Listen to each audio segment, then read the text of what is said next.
Yang bener Dodi siramnya. Iya, Kak. Tumbuh yang lebat ya bunga. Wah, sampai lupa nyapa teman-teman nih Sinta Dodi. Halo teman-teman kelas 3 yang selalu ceria. Ketemu lagi sama Kak Rara, Sinta, Dan Dodi. Hari ini kita akan kembali menemani kalian belajar dari rumah. Nah, senang sekali nih hari ini teman-teman kelas 3 masih rajin belajar dari rumah. Belajarnya jadi makin menyenangkan ya bersama ayah dan bunda. Terima kasih karena ayah dan bunda masih setia menemani teman-teman kelas 3 belajar dari rumah. Nah, sebelum belajar kita berdoa dulu yuk agar kegiatan belajar hari ini bisa membawa manfaat untuk kita. Yuk berdoa dengan kepercayaan masing-masing, berdoa dimulai. Selesai. Kalau gitu kita masuk ke dalam yuk. Yuk.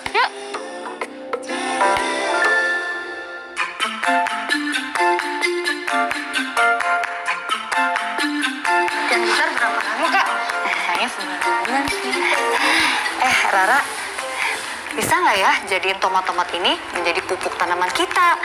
Soalnya Bunda punya ini lupa, jadi busuk deh kelamaan. Ih, ada ulatnya. Ih, geli. Iya nih, Bunda kelamaan nyimpennya. Lupa. Bisa dong bunda, nanti Rara olah deh biar jadi pupuk kompos. Iya, soalnya kan harus ditambah dengan bahan-bahan yang lainnya kan ya. Bunda nggak tahu soalnya bahan apa aja. Kamu kan anak pertanian, pasti kamu lebih ngerti. Beres bunda, serahin ke Rara. Sinta Dodi mau bantu? Iya, kamu harus bantu. Soalnya nanti kamu bisa tahu bagaimana pembuatan pupuk tanaman dari bahan-bahan organik. Jadi masih takut. Sinta mau deh bunda, kayaknya bisa menjadi pengalaman menarik. Ayo Dot, petualangan baru nih. Tuh, betul kata Sinta. Petualangan baru. Yaudah deh, Dodi ikut. Yeay. Teman-teman di rumah ikut juga yuk. Nanti Kak Rara sambil bahas tentang cara membasmi hama. Yuk kita ambil peralatan dan bahan yang diperlukan. Yuk. Udah bunda. Dadah. Sinta, Dodi, tanahnya udah Kak Rara siapin. Nah, tanahnya ini juga udah Kak Rara campurin sama beberapa bahan. Salah satunya larutan gula. Sekarang kalian tinggal masukin deh tomat-tomatnya. Yuk Sinta masukin tomatnya. Oke Kak, Sinta masukin ya tomatnya. Oke, nah sekarang kita tumpuk deh di atasnya dengan tanah lagi. Coba Dodi masukin lagi dong tanahnya ke ember ini. Oke Kak. Wah Dodi pinter nih, udah nggak takut lagi kan? Enggak dong Kak, kan ulat kan kecil. Pinter. Nah setelah tomat-tomat tadi tertutup sama tanah, sekarang kita bakal tutup ember ini rapat-rapat. Lalu kita diamkan selama 3 bulan agar menjadi pupuk kompos. Nanti kalau udah jadi, kita tebar di tanaman-tanaman bunda biar makin subur. Capek juga ya Kak membuat pupuk. Ya udah kalau gitu kita duduk dulu yuk di gazebo. Yuk. Makasih ya udah bantuin Kak Rara. Sama-sama, Kak. Yuk.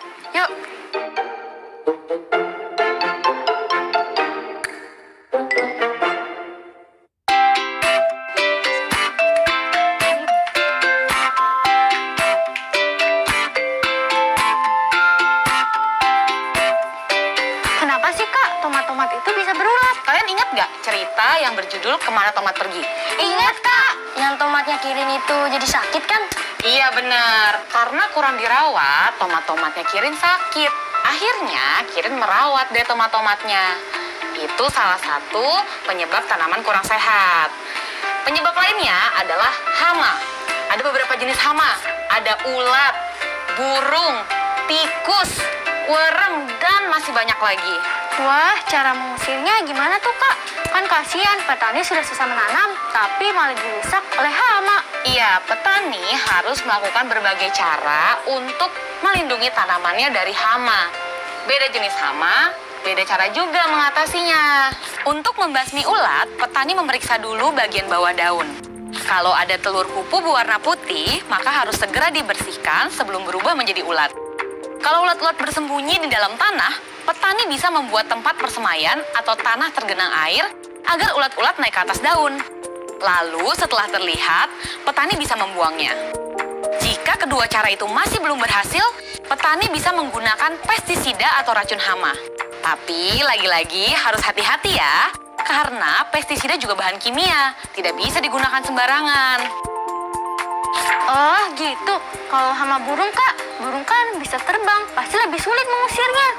Iya benar, untuk mengusir burung dari sawah atau kebun, petani bisa membuat orang-orangan sawah. Jika belum berhasil, petani bisa menggunakan jaring yang dipasang di atas lahan sawah. Atau bisa membentangkan tali di sepanjang sawah yang sudah dipasangi banyak kaleng.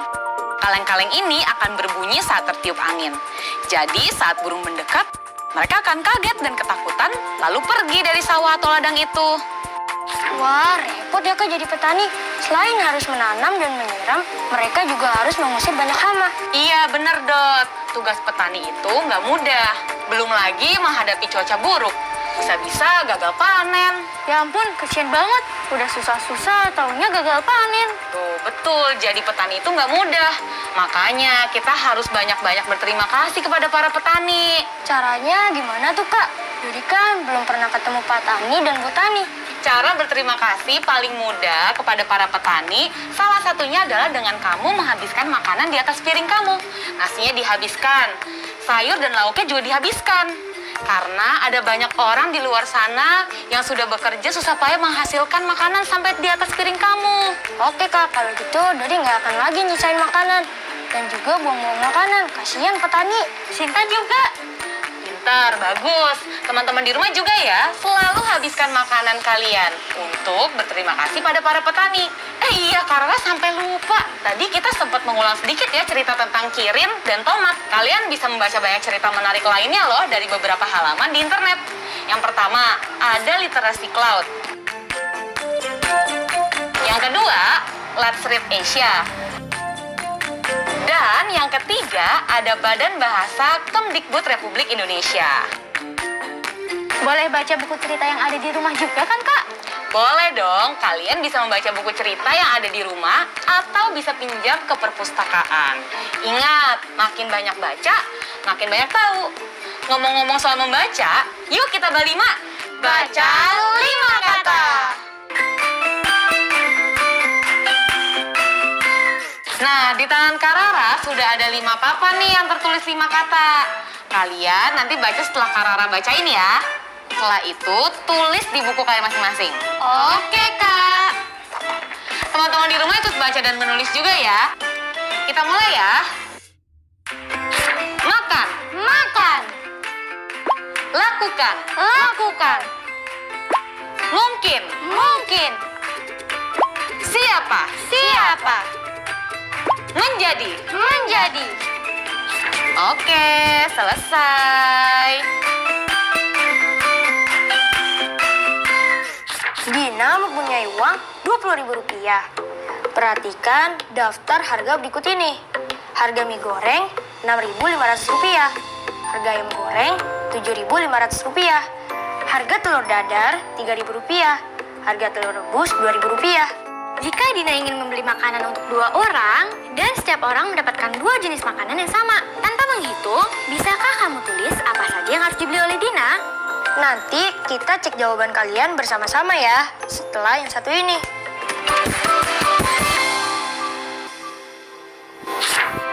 Bagaimana teman-teman? Sudah siap membahas hasil perkiraannya? Dengan uang Rp20.000, Dina bisa membeli makanan apa untuk 2 orang dari menu ini? Pertama, harga mie goreng adalah Rp6.500. Berarti mendekati Rp7.000. Lalu, harga ayam goreng adalah Rp7.500. Berarti mendekati Rp8.000.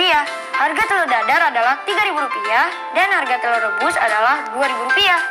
Maka, dengan pembulatan itu, tanpa menghitung, kita bisa memperkirakan uang Dina senilai Rp20.000 dapat membeli makanan menu pertama, yaitu mie goreng dengan telur dadar. Lalu menu kedua, ayam goreng dan telur rebus.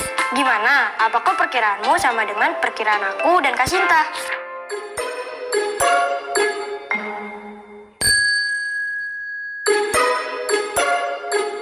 Lagi bikin tugas, Sin? Iya Kak, Kak Rara mau bantuin nggak? Aku agak bingung nih. Boleh, coba kalian. Sambil kamu bacain juga ya soalnya. Petani mempunyai uang Rp500.000, kemudian bertambah Rp250.000. Lalu, petani membeli suatu alat. Sisa uang petani adalah Rp650.000. Berapa harga alat? Oke, kita kerjakan menggunakan model batang seperti kemarin lagi ya. Petani memiliki uang Rp500.000, lalu bertambah Rp250.000. Jadi jumlah uang petani sekarang berapa? Rp500.000 ditambah Rp250.000 sama dengan Rp750.000, Kak. Iya betul Sinta. Kemudian petani membeli sebuah alat dan uangnya tersisa Rp650.000. Untuk menghitung berapa harga alat, kita kurangi ya uang petani dengan sisa uang yang ia miliki sekarang. Rp750.000 dikurangi Rp650.000, hasilnya adalah Rp100.000, Kak. betul Sinta. Sudah mengerti? Contoh satu soal lagi boleh? Boleh dong. Teman-teman di rumah ikut menghitung juga ya. Coba Sinta bacakan lagi soalnya. Petani mempunyai uang Rp820.000. Kemudian, petani membeli alat seharga Rp200.000. Petani menjual hasilnya sehingga mendapat uang. Uang petani menjadi Rp980.000. Berapa hasil penjualan? Oke, kita kerjain lagi menggunakan model batang ya. Uang petani Rp820.000. Harga alat Rp200.000. Setelah membeli alat, uang petani menjadi Rp620.000. Artinya, Rp820.000 sama dengan berapa ditambah Rp200.000? Jawabannya adalah Rp620.000 ya. Sampai sini mengerti? Mengerti, Kak? Oke, uang petani sekarang tersisa Rp620.000. Ia lalu menjual hasil panennya sehingga uangnya menjadi Rp980.000.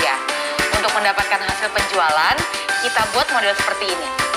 Rp620.000 ditambah berapa? Hasilnya sama dengan Rp980.000. Atau Rp980.000 dikurangi Rp620.000. Hasilnya Rp360.000, Kak. wah, hebat. Benar, pinter Sinta. Jadi, hasil penjualan petani adalah Rp360.000 ya. Teman-teman di rumah berhasil menjawab juga? Hebat. Mau coba kerjakan soal lagi? Mau, Kak. Oke, coba Sinta bacakan lagi soalnya. Petani mempunyai uang Rp785.000. Kemudian, petani mendapatkan uang dari penjualan panen. Uangnya menjadi Rp925.000. Petani membeli alat sehingga uangnya sisa Rp745.000. A. Berapa hasil penjualan? B. Berapa harga alat? Oke, kita jawab lagi ya menggunakan model batang. Pertanyaannya, berapa hasil penjualan petani? Uang petani setelah menjual panen adalah Rp925.000. Uang petani sebelum menjual hasil panen adalah Rp785.000. Berarti untuk mengetahui berapa hasil panen, kita kurangi Rp925.000 dengan Rp785.000. Yang hasilnya adalah Rp140.000, Kak. wah, hebat banget, cepet banget Sinta ngitungnya. Sekarang pertanyaan yang B ya, berapa harga alat yang dibeli petani? Cara menghitungnya adalah uang yang dimiliki petani sebelum membeli alat yaitu Rp925.000. Kita kurangi dengan uang petani setelah membeli alat yaitu Rp745.000. Jadi hasilnya Rp180.000, Kak. wah, hebat Sinta. Keren nih Sinta ya teman-teman. Teman-teman di rumah berhasil menjawab dengan benar juga kan? Keren. Kak, gimana kalau sekarang kita ajak teman-teman di rumah berlatih? Kak Rara beri soal dan beri waktu untuk mengerjakan. Nanti kita jawab bersama-sama setelahnya. Boleh, teman-teman di rumah, ayo berlatih. Dengan berlatih, kita akan semakin terlatih. Perhatikan daftar harga alat perlengkapan petani berikut ini. Harga alat tanam adalah Rp875.000. Harga alat memotong rumput adalah Rp310.000. Harga alat matun padi adalah Rp650.000. Harga alat semprot adalah Rp535.000 dan harga pacul adalah Rp95.000. Pertanyaannya adalah, petani mempunyai tabungan Rp750.000. Setelah membeli dua alat sama, sisa uang petani Rp560.000.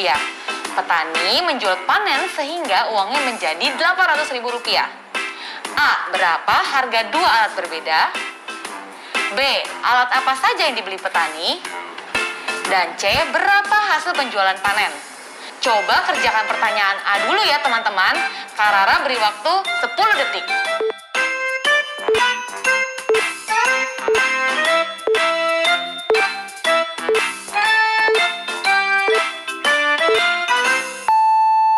Oke, sudah 10 detik. Sinta sudah selesai? Sudah, Kak. Oke, teman-teman di rumah juga udah selesai kan? Sekarang kita cek jawaban kalian dan jawaban Sinta ya. Sinta, coba jelaskan jawaban kamu ke teman-teman di rumah. Uang tabungan petani adalah Rp750.000. Setelah dibelikan 2 alat, sisa uangnya menjadi Rp560.000. Maka harga alat yang dibeli oleh petani adalah titik-titik ditambah Rp560.000 sama dengan Rp750.000. Atau Rp750.000 dikurang Rp560.000, hasilnya adalah Rp190.000. Iya benar Sinta.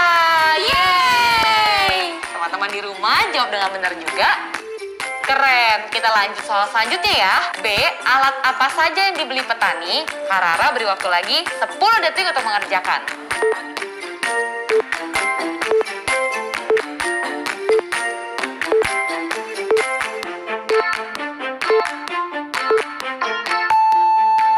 Oke, sudah 10 detik. Sinta udah selesai?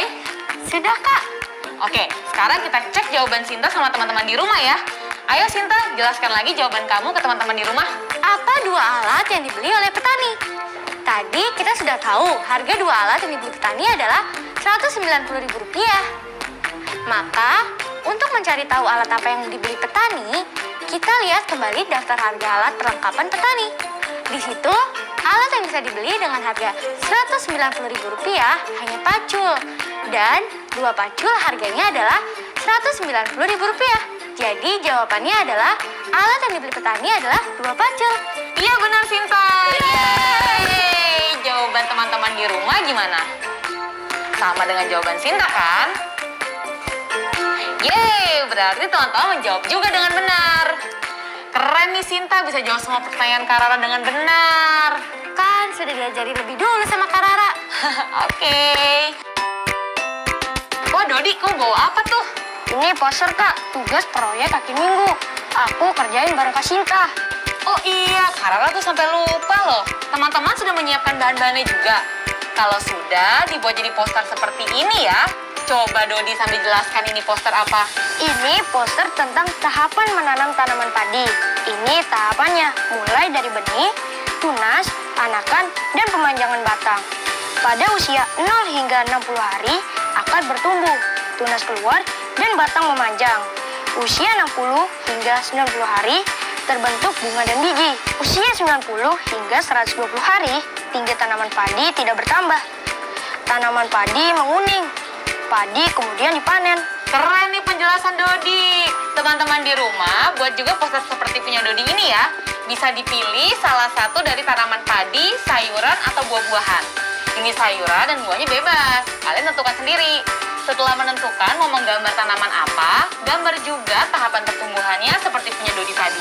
Lalu beri penjelasan juga setiap tahapan pertumbuhannya menggunakan kalimatmu sendiri ya. Ayo semangat teman-teman membuat posternya.